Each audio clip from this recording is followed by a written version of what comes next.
Good evening, everyone. Welcome to the next to last program in our series that began over a year and a half ago.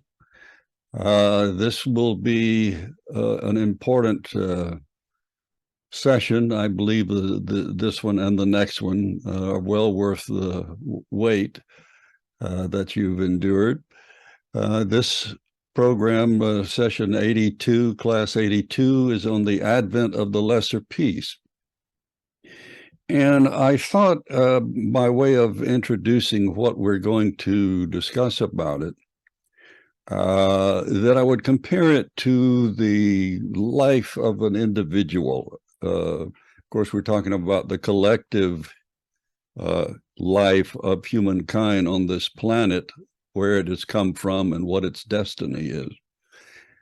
As an individual, we want to know who we are, what our basic makeup is, where we are, both physically in place and in time, what is likely to happen to us based on our present circumstances and what we view as likely for the future, and what our part is in making the most propitious outcome, the best outcome likely to occur.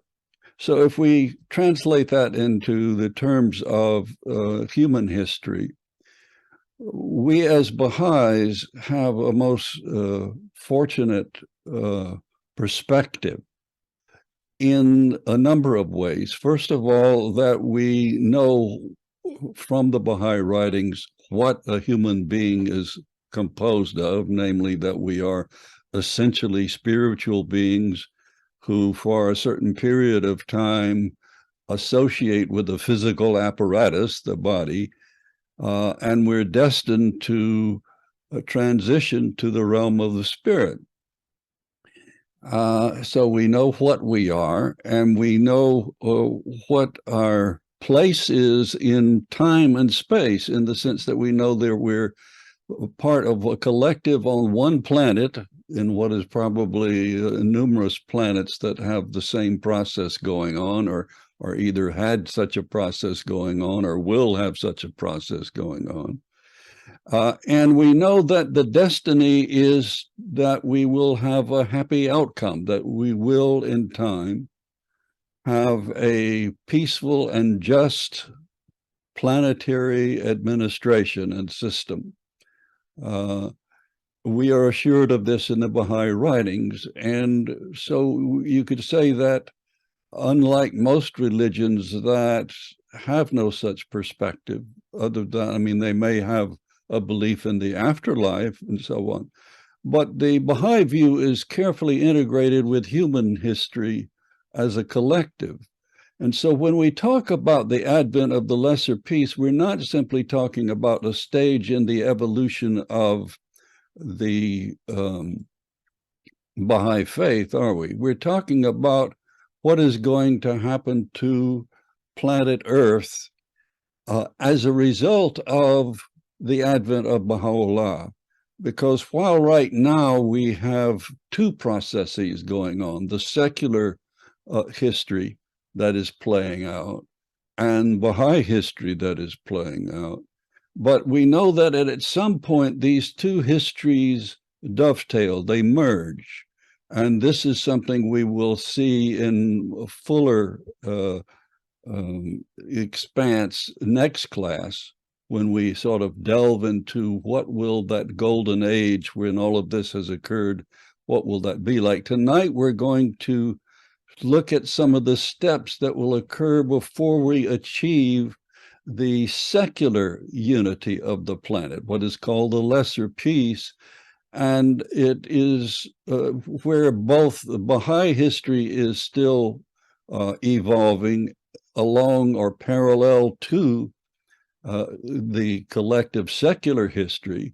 We become more and more involved in it, and the secular history becomes more and more involved with and interested in what is happening with Baha'i history for reasons that are pretty obvious, namely that we have the solution to global problems. We have a vision of a global commonwealth, and we will be acting it out in front of the eyes of the world, as we are doing right now. And if we follow the guidance of the House of Justice for the 9-year plan, we will continue at the grassroots level in particular to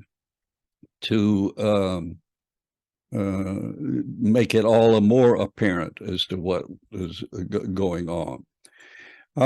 So let me share my screen.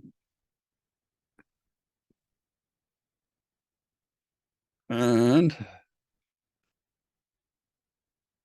we will begin the advent of the lesser peace.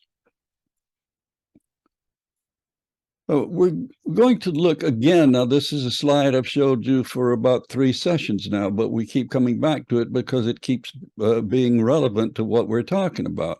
We saw last class that we are in the beginning of the 6th epoch of the formative age of the Baha'i Faith.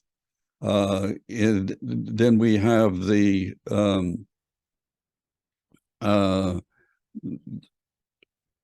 excuse me, and we are in the beginning of the the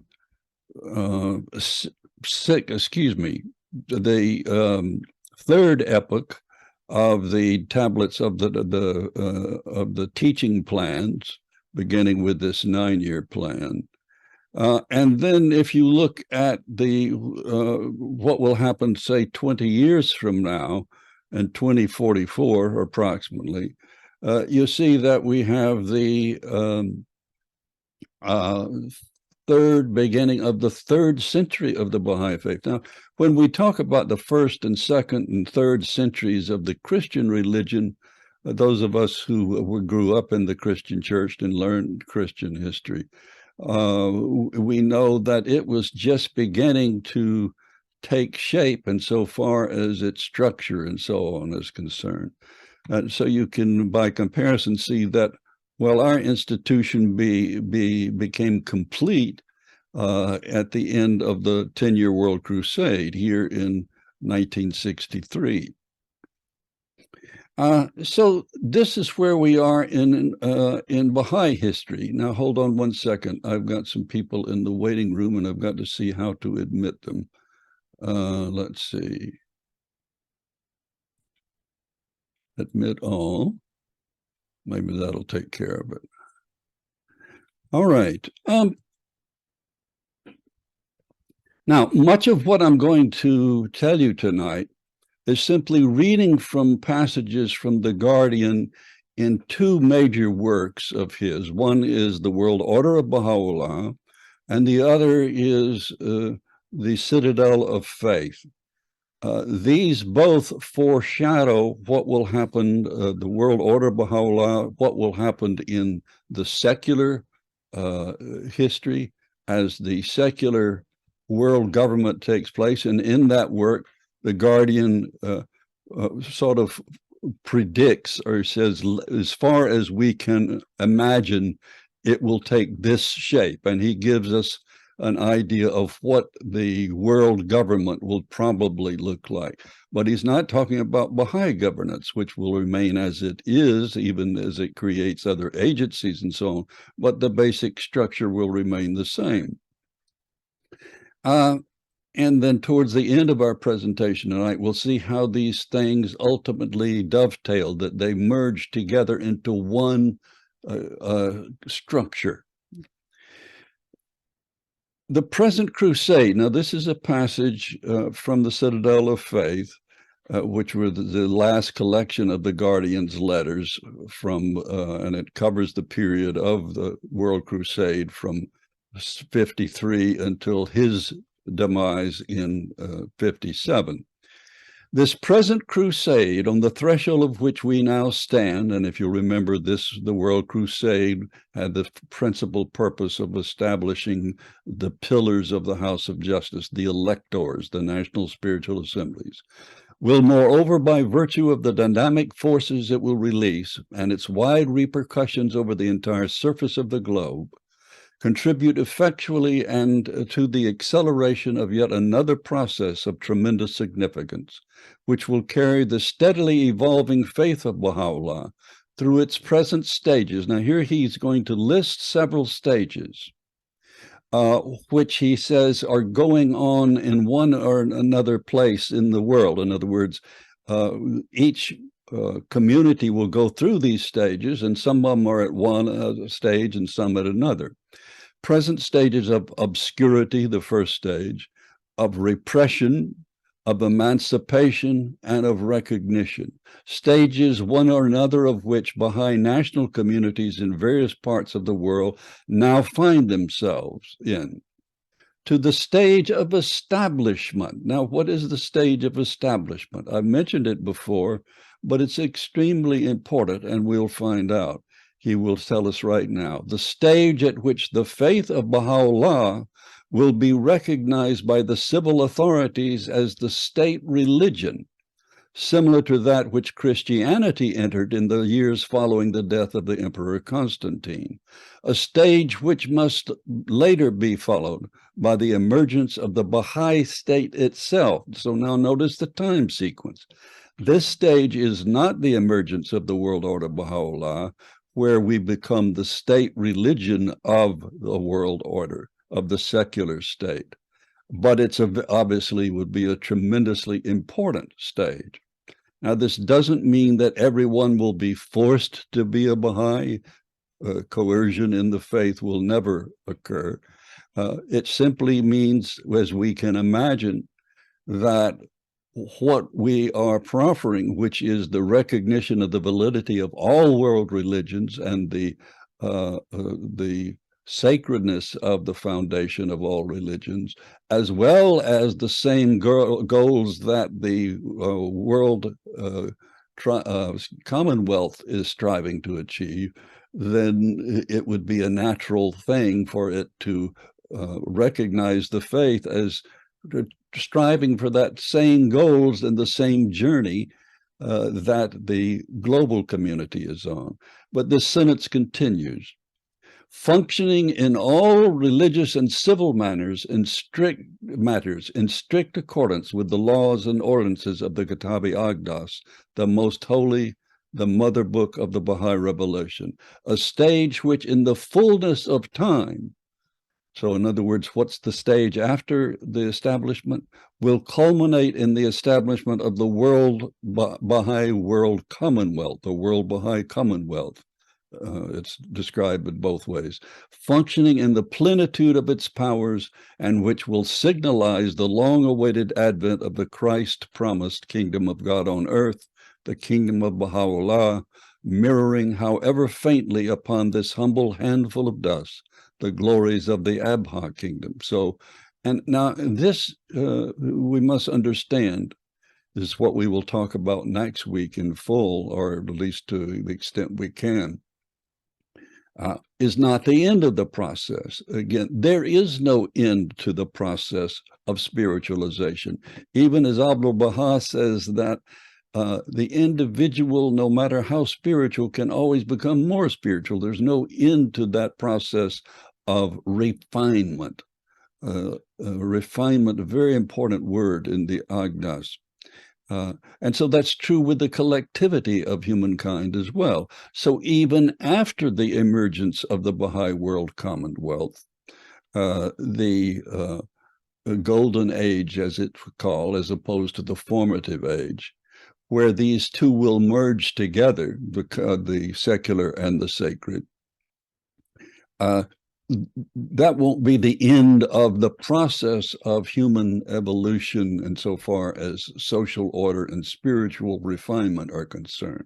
It will be the beginning of this. But it's a turning point in human history on this planet that has never occurred before and will never occur again. That is where you have this transition. It will never regress back to former modes. This final and crowning stage in the evolution of the plan wrought by God himself for humanity will, in turn, proved to be the signal for the birth of a world civilization incomparable in its range, its character and potency in the history of mankind, a civilization which posterity will with one voice acclaim as the fairest fruit of the golden age of the dispensation of Baha'u'llah, and whose rich harvest will be garnered during future dispensations, destined to succeed one another in the course of the 5,000 century Baha'i cycle. So that 500,000 years will have many dispensations during that cycle, which will further refine what Baha'u'llah has brought, but it will all, in effect, emanate from what Baha'u'llah has established. Now, to look at it again from a sort of analogous of a point of view of a line, an ascending line, if we look at that line as the ascent of humankind, both culturally and spiritually, we'll look at it first from the point of view, again, of the ascent of the Baha'i Faith, the ascent of it in time and in recognition of those stages that the Guardian just spelled out. So we have the heroic age from 44 to 21. Then with the death of Abdu'l-Baha, we have the ministry of the Guardian, and the formative age, which will endure until the lesser peace arrives. And then in 63, as we said, you have the completion of the administrative order, so that the administrative order of the Baha'i Faith is complete. Again, it's not constrained in what other parts of the institution it might create, but the framework is complete. Then, and to this, I put 23 because in a week or so we'll be there. We begin the sixth epoch. And then we know that the lesser peace, we don't know when it will come, but we know that the most great peace will come at least by 2844.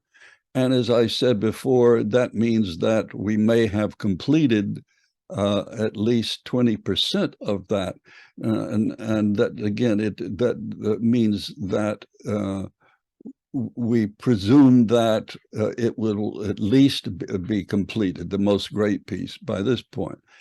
So we don't know when the lesser peace will come or when the most great peace will come, but we know that it will endure at least that long.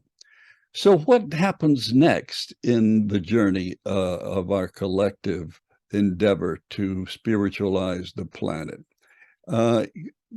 We've talked about this before, but it's unavoidable to discuss it again, and that is the ordeal, some crisis that will galvanize the planetary will, as I say in this topic up here, some event or series of events that will make it impossible for world leaders to do anything but heed the advice of Baha'u'llah, which the Baha'is will already be practicing, and that is a global commonwealth. And of course, the key to that, and we can see it, I don't know if any of you saw the news tonight and the interview with the president of Ukraine and so on, but you get the sense that how absurd it is in this day, in this age, and that one nation is trying to overtake another nation. It makes no sense. And of course, this is the wisdom implicit in Baha'u'llah's idea of a collective justice. Should one nation rise against another, all the other nations collectively will not just defend that nation, as the European coalition is doing, but will actively crush the offending nation. So what has caused the turmoil that we have faced so far in trying to bring about a global community? Because remember, as far back as the League of Nations after World War I and then the United Nations after World War II, we had the attempts by American presidents and others to bring about this commonwealth. But what deterred it, or what is the chief adversarial force undermining this effort? And this is where the Guardian puts his finger on the enemy, and the enemy is materialism. Excuse me. It is this same cancerous materialism, born originally in Europe, carried to excess in the North American continent, contaminating the Asiatic peoples and nations, spreading its ominous tentacles to the borders of Africa, and now involving its very heart, which Baha'u'llah in unequivocal and emphatic language denounced in his writings, comparing it to a devouring flame and regarding it as the chief factor in precipitating the dire ordeals and world-shaking crises that must necessarily involve the burning of cities and the spread of terror and consternation in the hearts of men. Now notice he's writing this in the Citadel of Faith. Notice 1954 is when he's writing this. So it's not World War II. He's talking about something that will occur. Indeed, he goes on to say that the World War II is a foretaste of what will eventually cause the bringing together of world leaders. Indeed, a foretaste of the devastation which this consuming fire will wreak upon the world, and with which it will lay waste the cities of the nations participating in this tragic world-engulfing contest, has been afforded by the last World War, marking the second stage in the global havoc, which humanity, forgetful of its God and heedless of the clear warnings uttered by his appointed messenger for this day, must, alas, inevitably experience. And this is a part of the a section, if you will, of the collection of letters called the Citadel of Faith. America passing through crisis, and part of that is America in times of peril. They're in peril. The American nation, of which the community of the most great name forms as yet a negligible and infinitesimal part, stands indeed, from whichever angle one observes its immediate fortunes, in grave peril. The woes and tribulations which threaten it are partly avoidable, but mostly inevitable and God sent. For by reason of them a government and a people clinging tenaciously to the obsolescent doctrine of absolute sovereignty and upholding a political system manifestly at variance with the needs of a world already contracted into a neighborhood and crying out for unity, will find itself purged of its anachronistic conceptions and prepared to play a preponderating role, as foretold by Abdu'l-Baha, in the hoisting of the standard of the lesser peace, in the unification of mankind, and in the establishment of a world federal government on this planet. So while we will pray that we, of course, not all of you are in America, but while America is destined to play its part in the unification after this event, because in one place in the writings it says we will have suffered so grievously, because if you are dependent on materialism, when material well-being is snatched away, you are wandering, meandering without direction, without guidance. These same fiery tribulations will not only firmly weld the American nation to its sister nations in both hemispheres, but will, through their cleansing effect, purge it thoroughly of the accumulated dross which ingrained racial prejudice, rampant materialism, widespread ungodliness, and moral laxity have combined in the course of successive generations to produce, and which have prevented her thus far from assuming the role of world spiritual leadership forecast by Baha'u'llah's unerring pen, a role which she is bound to fulfill through travail and sorrow. So it's a very positive outcome, but we have to go through this cleansing force of this. Remember, in the beginning of the promised day has come, Baha'u'llah says, a tempest that is ultimately glorious. So the result will ultimately be glorious. And in a quote that we're going to see in a couple of slides, Shoghi Effendi compares this force and how it will weld together all the nations of the world as the same effect that the Civil War had on welding the United States together in one nation. He says if that had not happened, it probably would never have become a single unified country.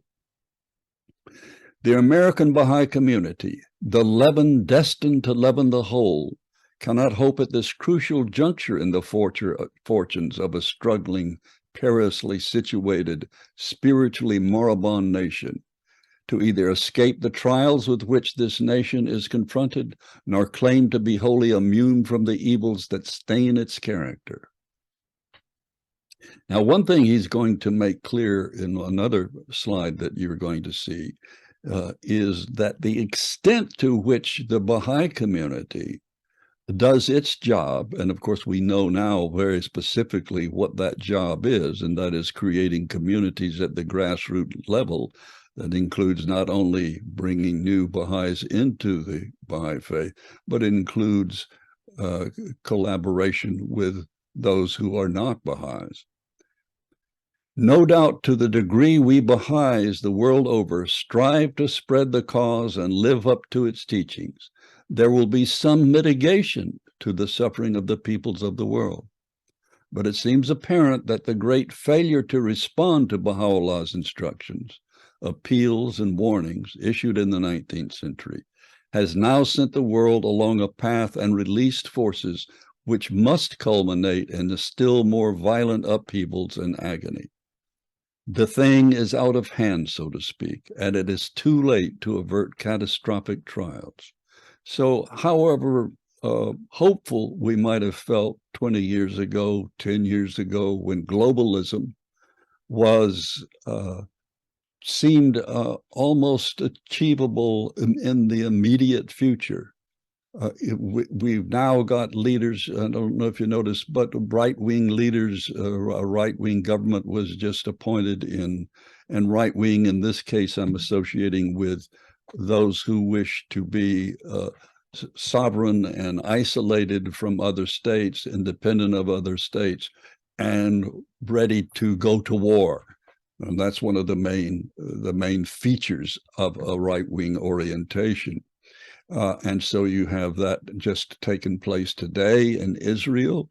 You had it taking place throughout South American countries, and even in Italy, you have a right-wing government. So instead of globalism and a global mentality, we've suddenly, the pendulum has swung the other way. The federation of mankind. To take but one instance, how confident were the assertions made in the days preceding the unification of the states of the North American continent regarding the insuperable barriers that stood in the way of their ultimate federation? Was it not widely and emphatically declared that the conflicting interests, the mutual distrust, the differences of government and habit that divided the states, and of course we're talking principally about slavery, but not only, we're talking about the agrarian life that characterized the South versus the city and revolution, the industrial revolution that characterized the North, were such as no force, whether spiritual or temporal, could ever hope to harmonize or control. And yet how different were the conditions prevailing 150 years ago from those that characterize present-day society.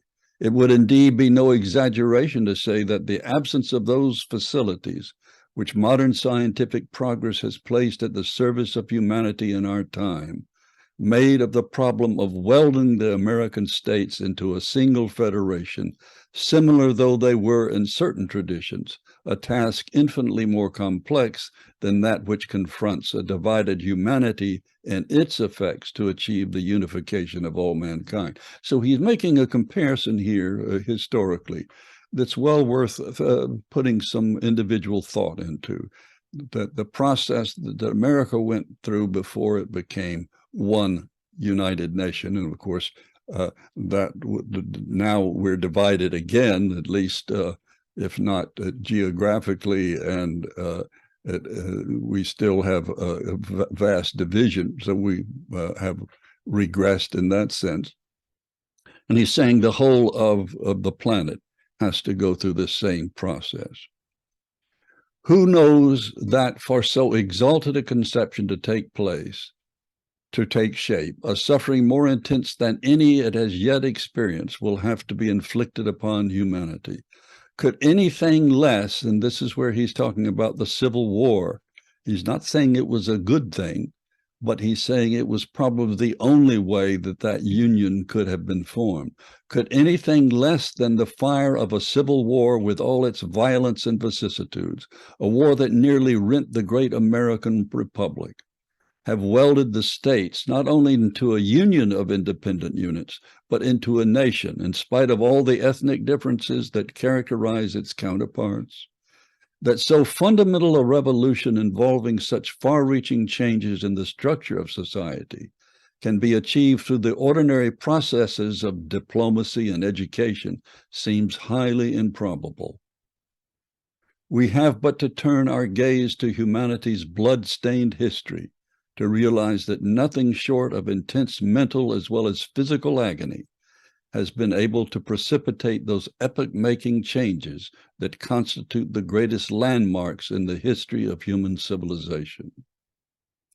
So we haven't learned from our own history, and of course you have that wonderful axiom, those who do not study history are doomed to repeat it, and that's precisely what we're doing.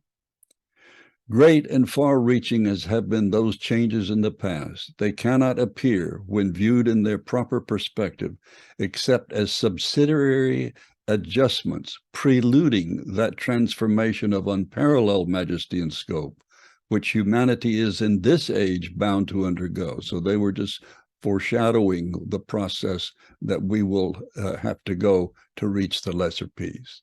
That the forces of a world catastrophe can alone precipitate such a new phase of human thought is, alas, becoming increasingly apparent. That nothing short of the fire of a severe ordeal unparalleled in its intensity can fuse and weld the discordant entities that constitute the elements of present-day civilization into the integral components of the world commonwealth of the future is a truth which future events will increasingly demonstrate.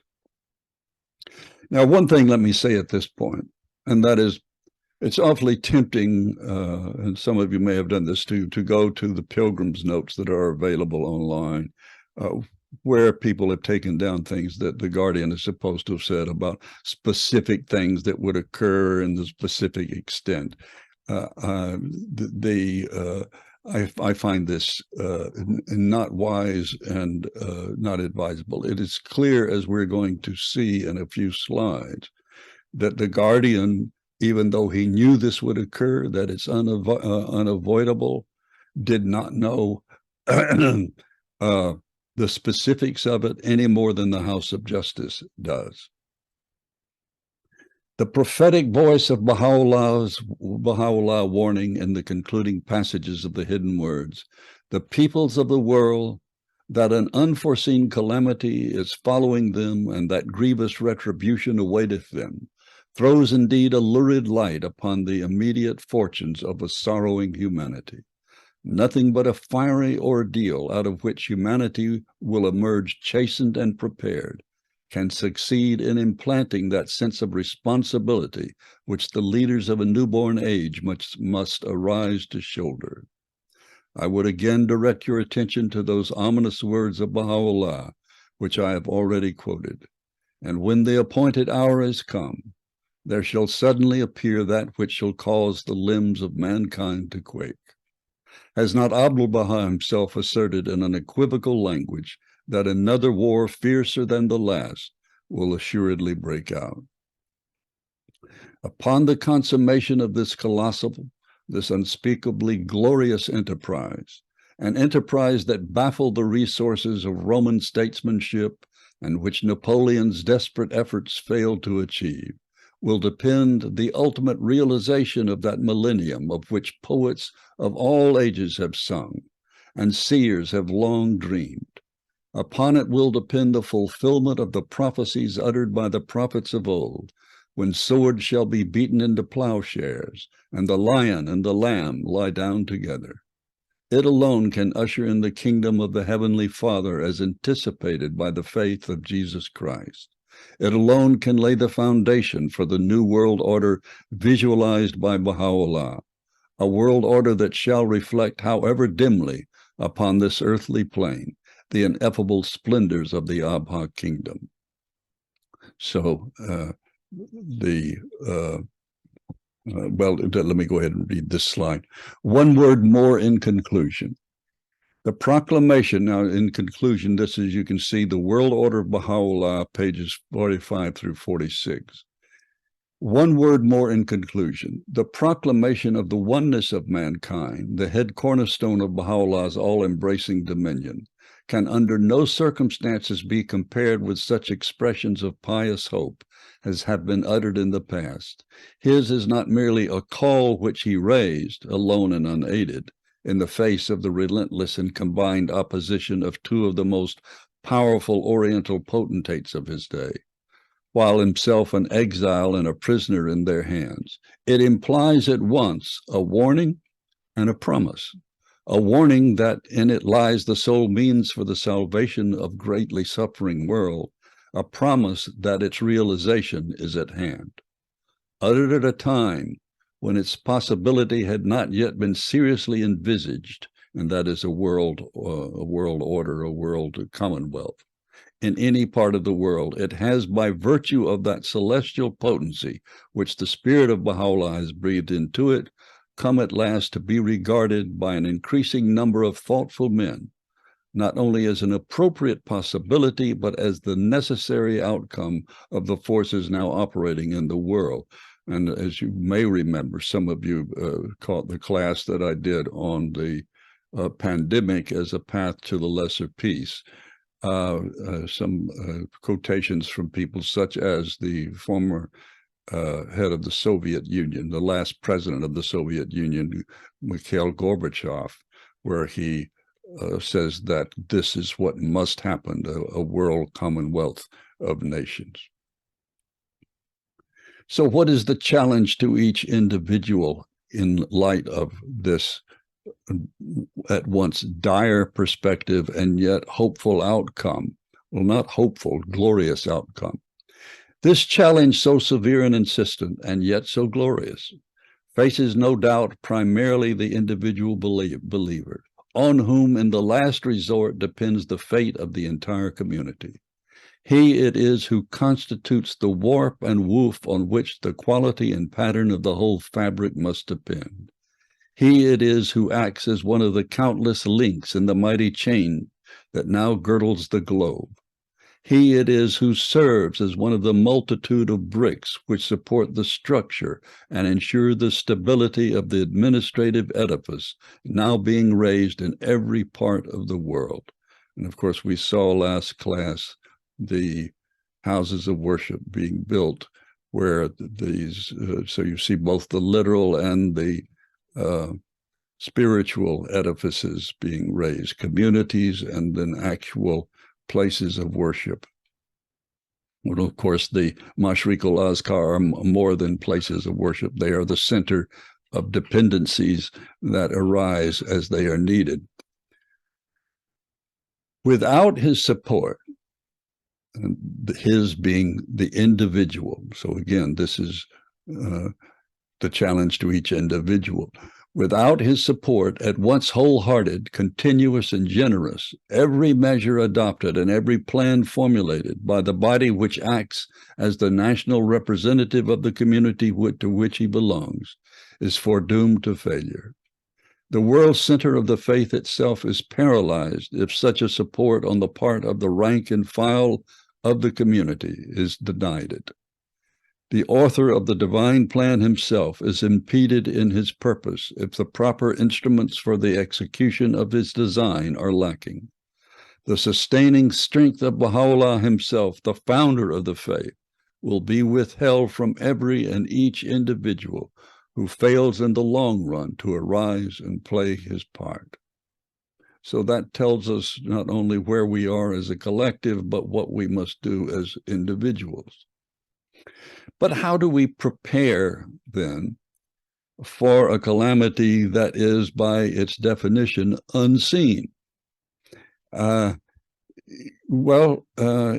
Here's what the response is of the House of Justice when, in the 1980s, the whole focus of conversation, particularly in the West, was about the calamity, speculation. Is it coming? Is this it? And so on. And it was so distracting that the duties incumbent upon the individuals in the slides we just read were being relegated to the background, and the focus was on preparing for the calamity. And so such questions was, well, what form will it take? When will it take place? How severe will it be? How long will it last?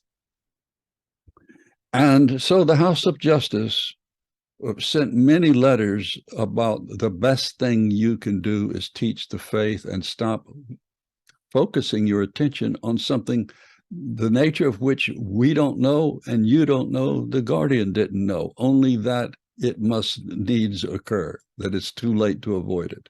And here's one of the letters from the House of Justice that says point blank, your concern about the future in these troubled times is understandable. There is every reason to expect that the world will experience travail and testing as never before, but we do not know what form these upheavals will take, when exactly they will come, how severe they will be, nor how long they will last.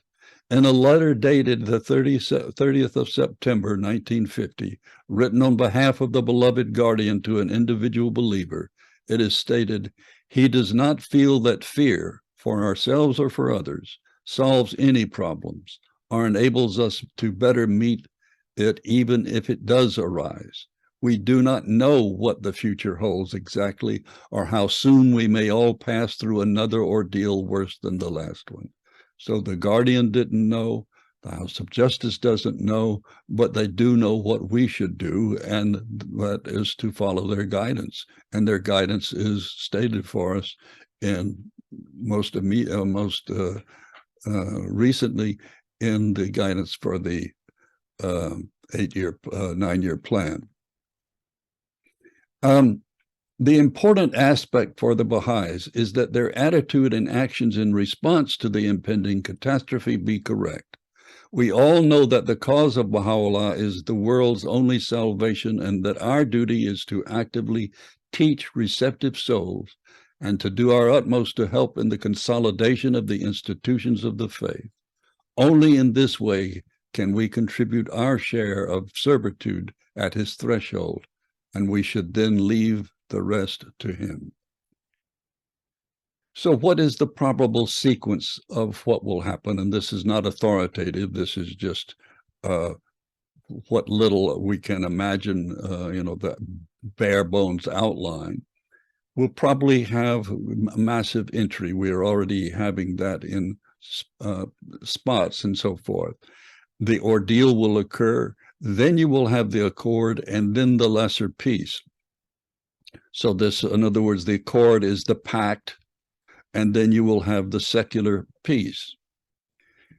What does the pact consist of? Well, this is what Abdu'l-Baha said in The Secret of Divine Civilization, which he wrote in the middle of the 19th century.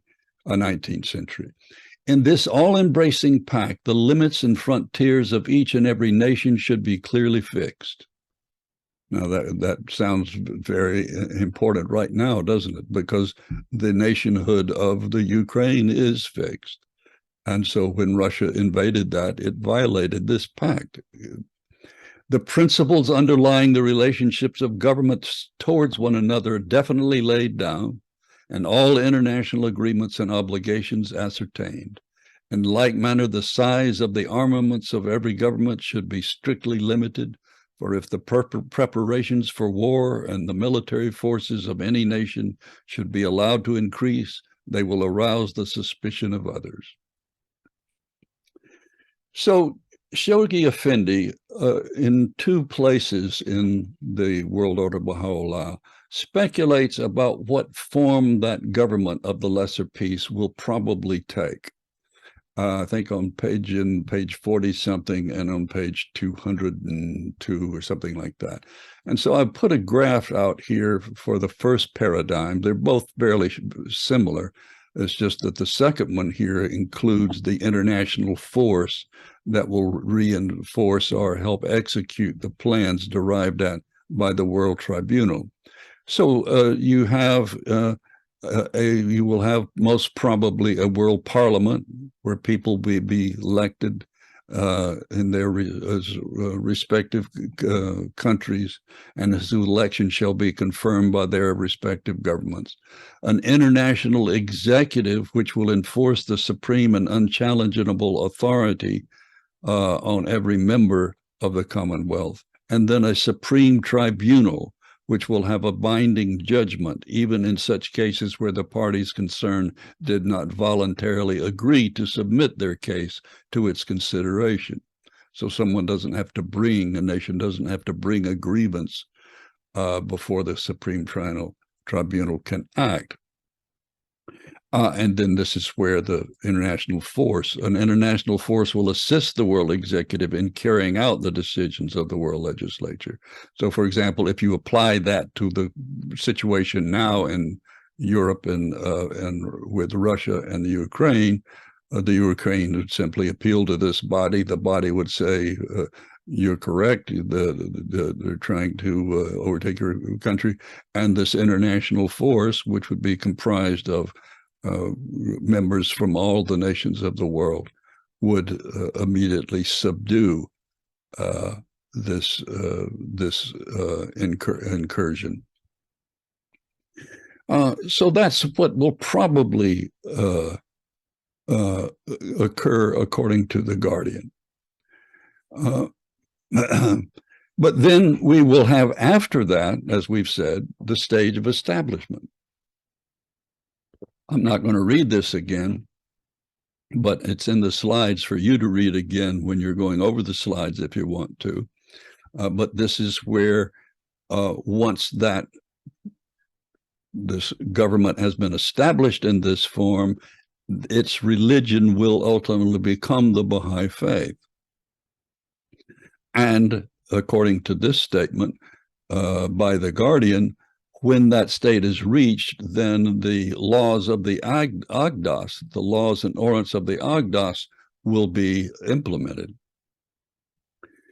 So the final stage, which we will discuss next week in some detail, this final and crowning stage in the evolution of the plan wrought by God himself for humanity will in turn prove to be the signal for the birth of a world civilization incomparable in its range, its character and potency in the history of mankind, a civilization which posterity will with one voice acclaim as the fairest fruit of the golden age of the dispensation of Baha'u'llah, and whose rich harvest will be garnered during future dispensations, destined to succeed one another in the course of the 5,000 century Baha'i cycle. Now, we had this slide earlier, but it's worth repeating because we've just gone through the discussion of the upheaval, which is a downer to say the least. So it's nice to go back to what the outcome of this journey and this story will be.